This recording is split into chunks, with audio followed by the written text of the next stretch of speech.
Y hoy, juntos. Universidad Católica de Chile Televisión presenta la entrevista de Raquel Correa.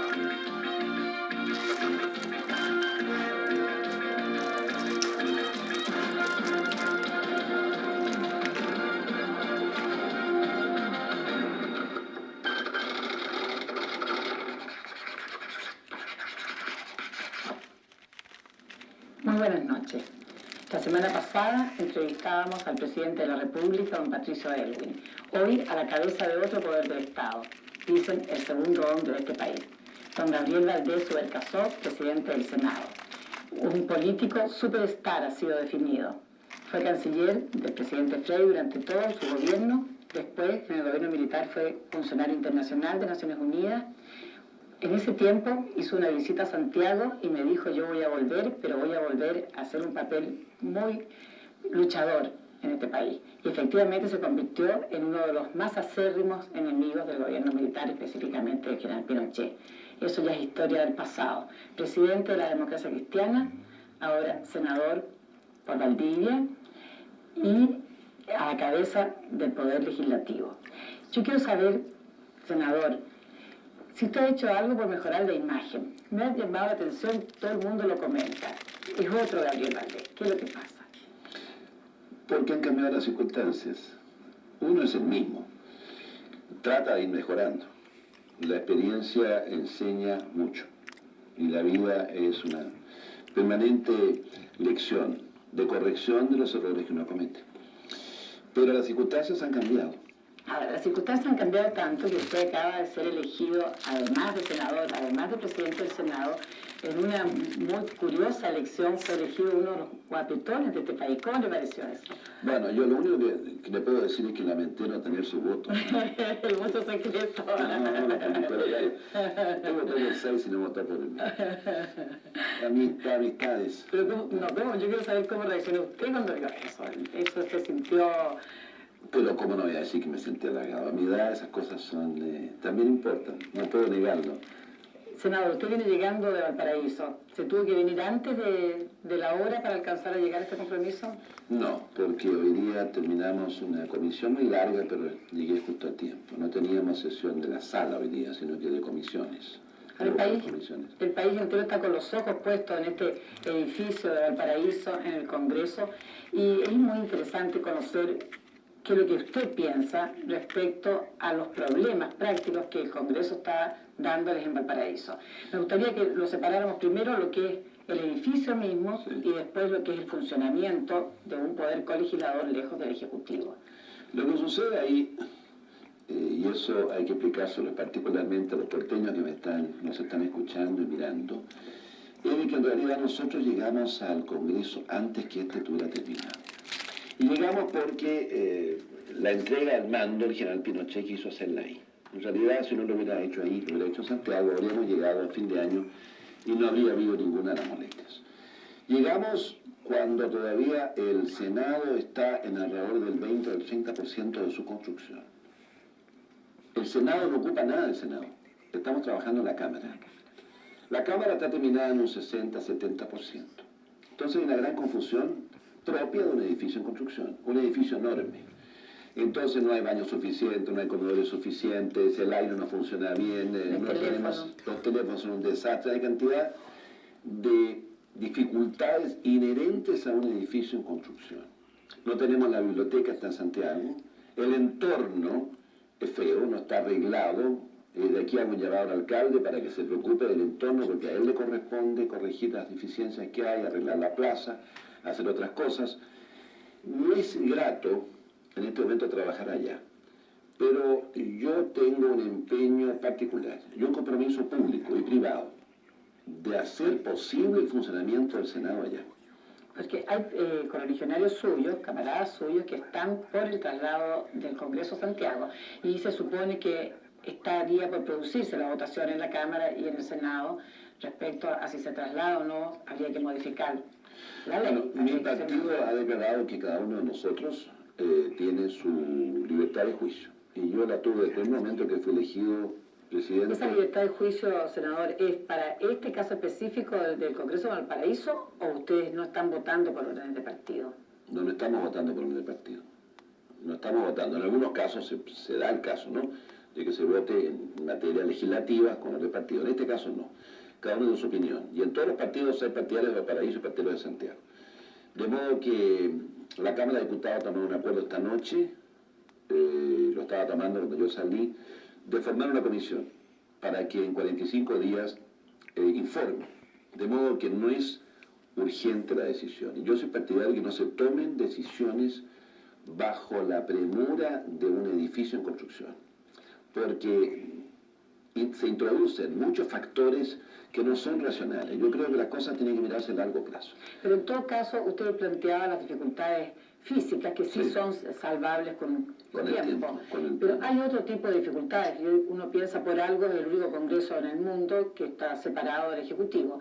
Ese tipo de dificultades, ¿le parece a usted tan soslayables? Estas son las que me preocupan. Yo he dicho que mantengo reservas muy serias sobre el funcionamiento de dos poderes, como es el Ejecutivo y el Legislativo, a más de 100 kilómetros de distancia. No existe en ninguna parte del mundo. Porque son colegislativos, colegisladores. Por mucho que se acerquen, la rapidez de los autos, etcétera, no es lo mismo. Hay una interacción humana que es indispensable para trabajar las leyes y para entenderse con el gobierno. Eso lo veremos cuando esté terminado el Congreso. Esa es mi posición. Hoy día no podemos tomar decisiones en función de que no esté terminado. Pero su opinión es su opinión nomás, aunque sea el presidente del Senado, si hay una mayoría de los parlamentarios que quieren someter el asunto a votación ahora y pedir que vaya a la legislatura extraordinaria o pedir después en la ordinaria, usted eso no lo va a poder detener. No lo puedo detener, pero mi opinión le he dado y creo que la mesa que yo comparto con Bertrand Orenda, un extraordinario hombre que trabajamos muy bien juntos, tenemos la misma posición. Creo que el gasto que se ha hecho es muy grande. Pero también queda un gasto muy grande por hacer. Mucho. Hoy día en la segunda se decía que más o menos el 50% todavía. Muy grande. Es casi difícil de calcular lo que va a significar el traslado a la biblioteca y los servicios. Pero ya una inmensa parte está hecho. Ahora, ¿usted logra imaginar otro objetivo, otra utilidad para ese edificio? Bueno, la gente de Valparaíso ha puesto mucho empeño en esto, ¿no? Están realmente vibrando después de muchos años de haber sentido que se le iban cosas, que nadie se preocupaba de ellos, que se los ofreció el Ministerio del Mar y no se hizo nada, que las industrias y las compañías se iban. Ahora hay una verdadera pasión por tener el Congreso allá. Y hay que tomarlo en cuenta, es un factor político importante. Yo no creo que esto sea un elemento de descentralización. El Congreso de por sí es descentralizado porque tiene parlamentarios de todas partes. Lo que se descentraliza en un país es la administración pública. Pero, por lo tanto, no es un proceso de descentralización. Pero yo tomo muy en cuenta la voluntad de Valparaíso y de los porteños de tener allá el edificio. Pero si usted lo pusieron a la tarea, senador, de buscar otra utilidad, porque hay gente que dice eso debiera ser un hospital o debiera ser un hotel. La verdad es que las instalaciones que ya están construidas no son ni para hotel ni para hospital. ¿Qué tipo de trabajo podría hacerse allí que le diera vida a Valparaíso en una alternativa? Mira, hay ideas que se han lanzado, ¿no? Ciertamente el hospital no es una cosa muy adecuada porque tiene muchas escaleras y no es un hospital. Lo que algunos han propuesto en conversaciones privadas, no me parece descabellado, si se llegara al traslado, es dárselo a las Naciones Unidas para que funcionaran allá la CEPAL, la UNESCO, la FAO. Hay muchas organizaciones latinoamericanas que trabajan en Santiago. Yo pido perdón a los funcionarios, pero no estoy dando mi propia idea, sino que es una de las ideas que se han barajado. Es un edificio muy grande, podría tener una gran sala de congresos internacionales y Valparaíso y Viña, para funcionarios extranjeros, podría ser muy interesante para los porteños y muy agradable para los funcionarios, porque tendrían allá buenos colegios, tienen buen clima, no tienen smog y ellos son internacionales. De manera que, en perspectiva, podría pensarse en una solución. O sea, no es el Congreso o nada. Senador, supongamos que está en este momento usted en sesiones, tiene la campanilla y se produce un gran desorden. Llega gente de afuera y hace un desorden similar al que ocurrió en los tribunales de justicia esta semana. ¿Usted llamaría a la fuerza pública? Y yo creo que la decisión tiene que ser proporcionada a la amenaza. Hasta ahora hemos logrado imponer el orden, claro que no ha habido ninguna violencia, pero sí desorden. Y he combinado al público a retirarse si hay manifestaciones, porque no pueden hacerse.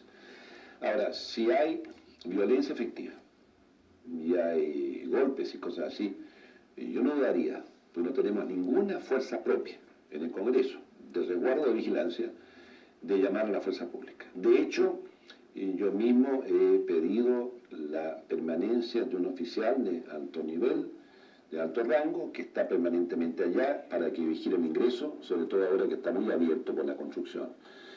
No ha pasado en la historia del Senado, y espero que no pase, pero yo no dudaría de imponer el orden con los medios siempre que no se produzca más violencia. Ahora, una de las el desorden o el problema que ocurrió en los tribunales de justicia fue a raíz de los problemas relacionados con los presos políticos, tema que ustedes en el Parlamento también van a tener que analizar o ya están analizando. Quiero conocer su opinión, si usted participa de la idea del parlamentario, el diputado don Andrés Erwin, en manos del presidente de la República, respecto a que se haga un indulto general. Yo fui invitado el otro día a la cárcel por los parientes de los detenidos, los presos políticos.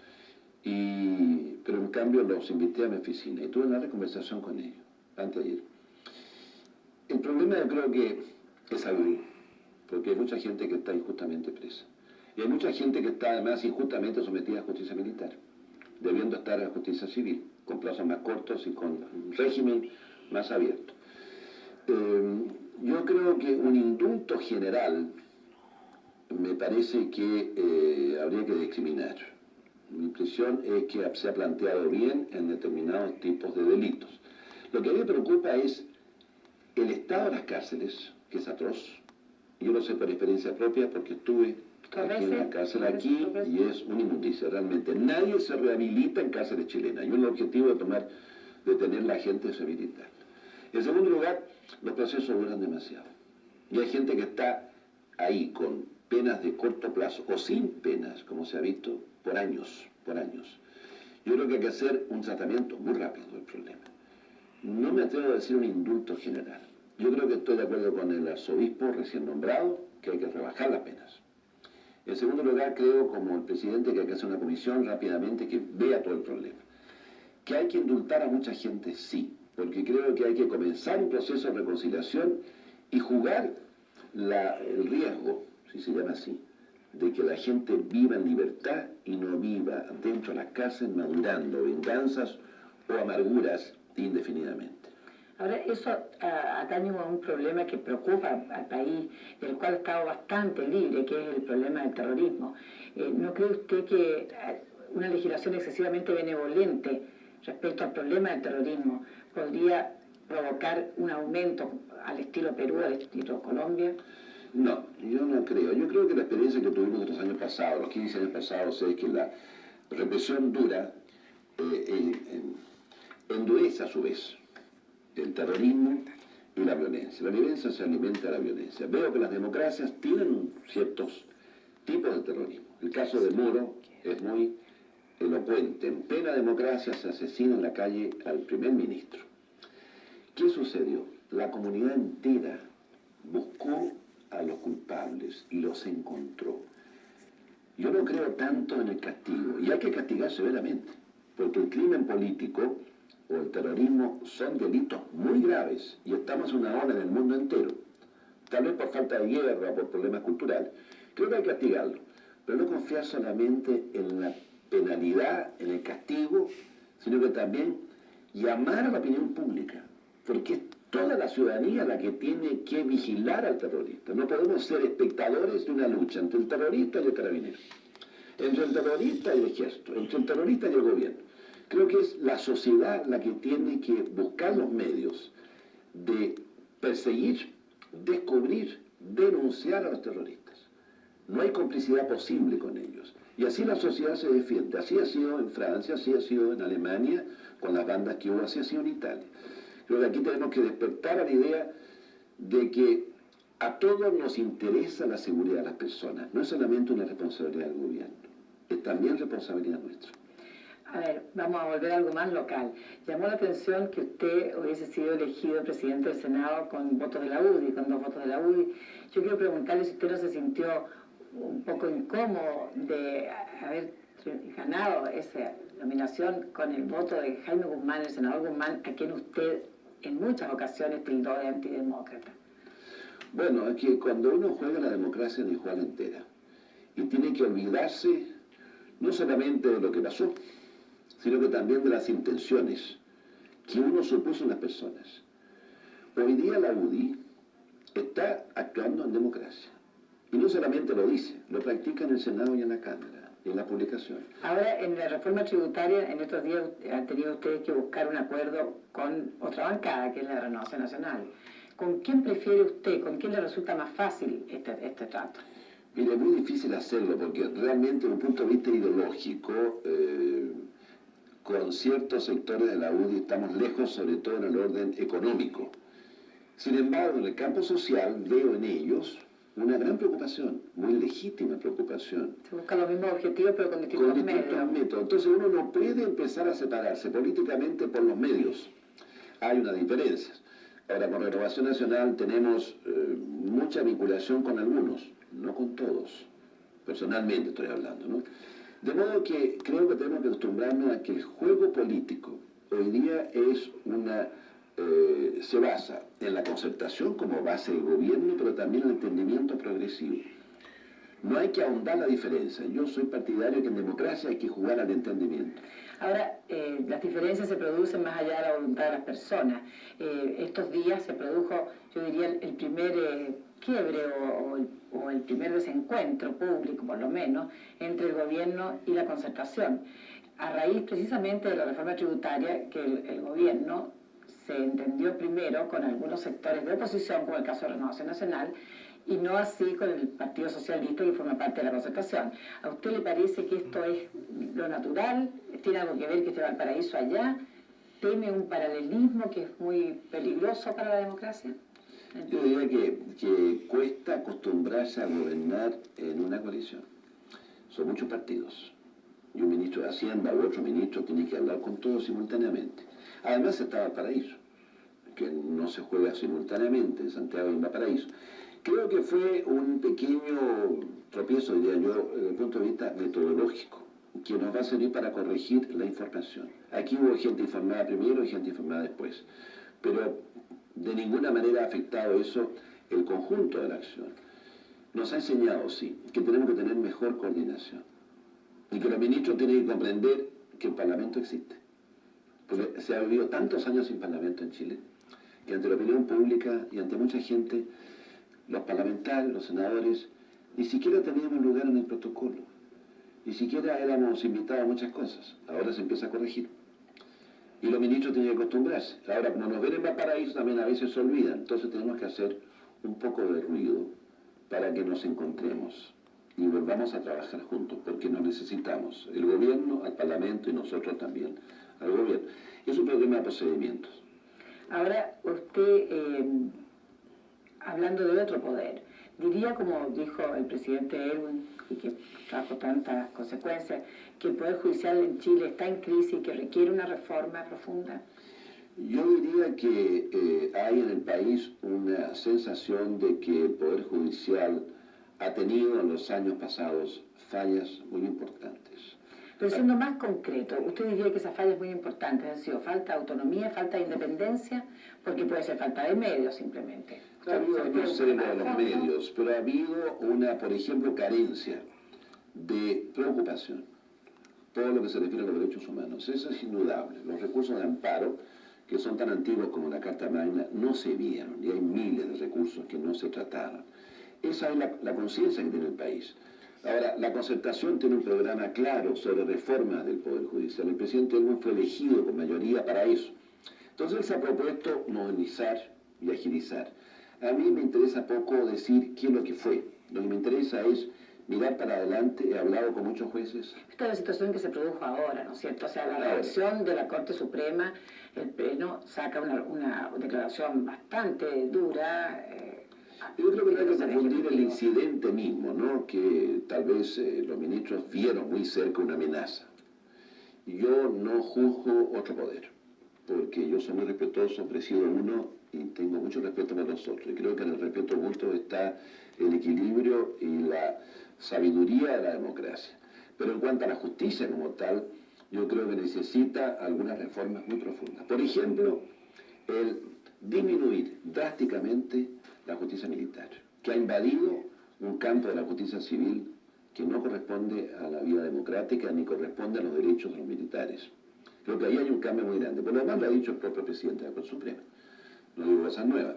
De modo que estamos frente a un problema que hay que manejarlo con extremo cuidado, porque la justicia es algo que tiene que ser cuidada, mejorada, modernizada, muy transparente y muy independiente. Tenemos una justicia eficaz pero muy independiente, realmente independiente. Y algunas veces el país no la vio tan independiente en el pasado. La queremos independiente y respetable. Y en cuanto a lo político, que es más su tema, entonces, usted es partidario, se está hablando de una reforma política más profunda, e incluso se ha llegado a comentar que se estaría por transformar, o habría propósito de hacerlo, el régimen presidencial por un régimen parlamentario. ¿Usted está en ese plan, está conversando, pensando en esas cosas? Sí, yo creo que los regímenes presidenciales, que son latinoamericanos, porque no hay en ninguna otra parte, y en Estados Unidos, copia del americano, tienen dificultades. Y la prueba está que son pocos los presidentes latinoamericanos de 6 o 8 años que llegan a final de su periodo. Cuando llegan a gatas, gateando. Creo que las crisis políticas, que son normales en los países, no deben comprometer al presidente de la República. Tiene que haber siempre una autoridad por encima de estos cambios. Y la crisis se resuelve con el cambio de jefe de gobierno, como pasa en Francia. El mismo Mitterrand ha tenido distintos primeros ministros, y él es presidente. De manera que un justo equilibrio entre el Parlamento, que expresa la voluntad de cambio de los países, y un presidente que exprese también la necesidad de la estabilidad, hay que lograrlo. En Chile ha habido exceso de parlamentarismo, de presidencialismo, de exceso de poder de una persona.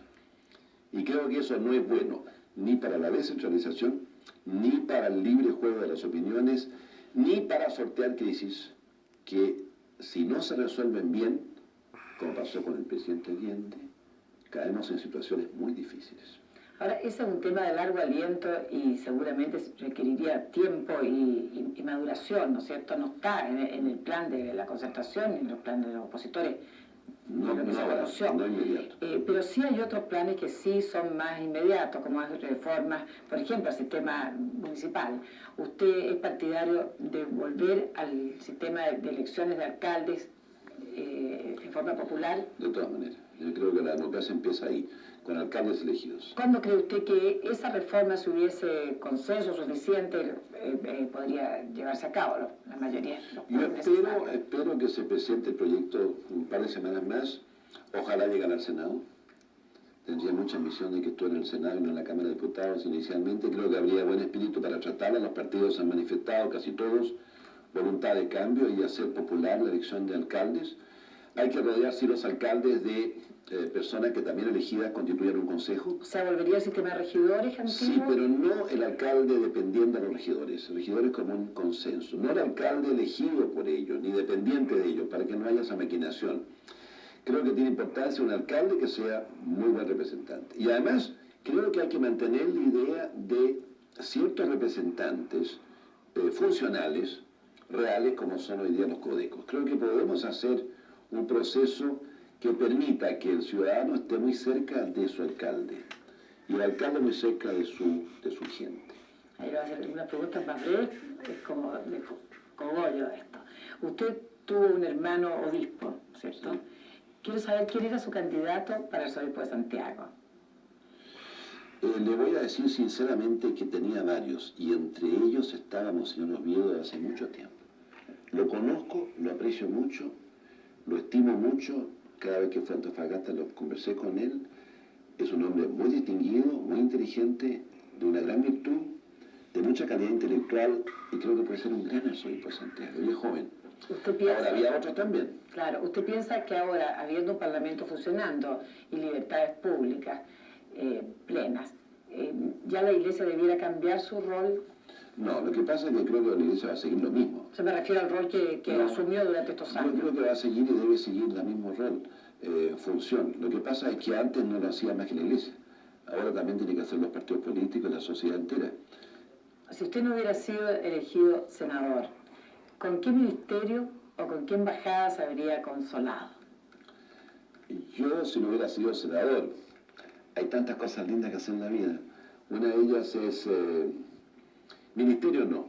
Yo creo que una vez en la vida se hace una obra. Creo que fue buena y trabajé con el presidente Frei 6 años. Quedé feliz de ese periodo. No volvería a ser ministro de Relaciones, por lo menos. En segundo lugar... Una embajada, imagínela. Una embajada, sí, claro. Si me hubieran ofrecido embajada, no hubiera sido senador. ¿Cuál le gustaría? ¿O cuál le habría gustado? Varias. Washington es muy interesante. Y tal vez Italia por razones históricas, familiares. Mi hijo vive allá, mis nietos, tengo nietos allá. En fin, habría estado más cerca, estoy más cerca en el corazón de Italia que de otro país, aunque también de Francia, pero sobre todo de Italia.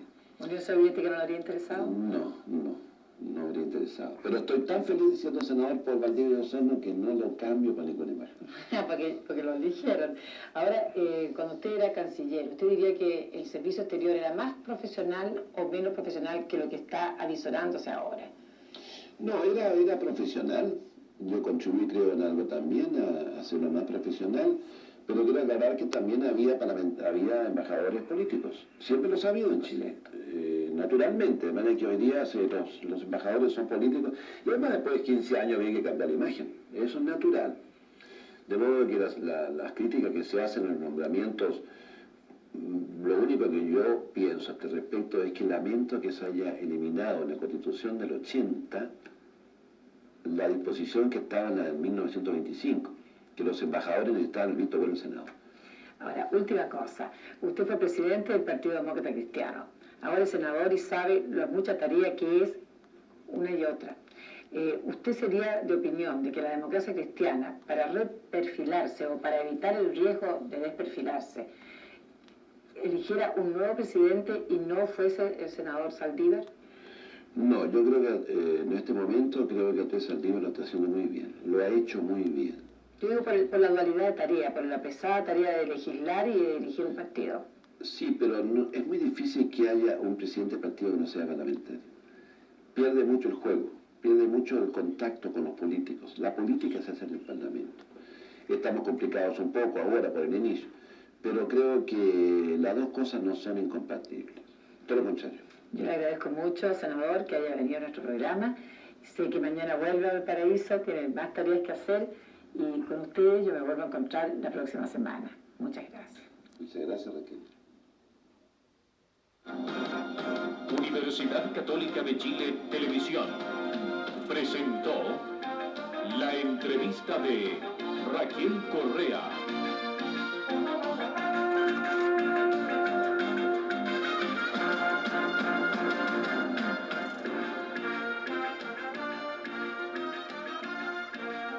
En breve, Chicago 1963.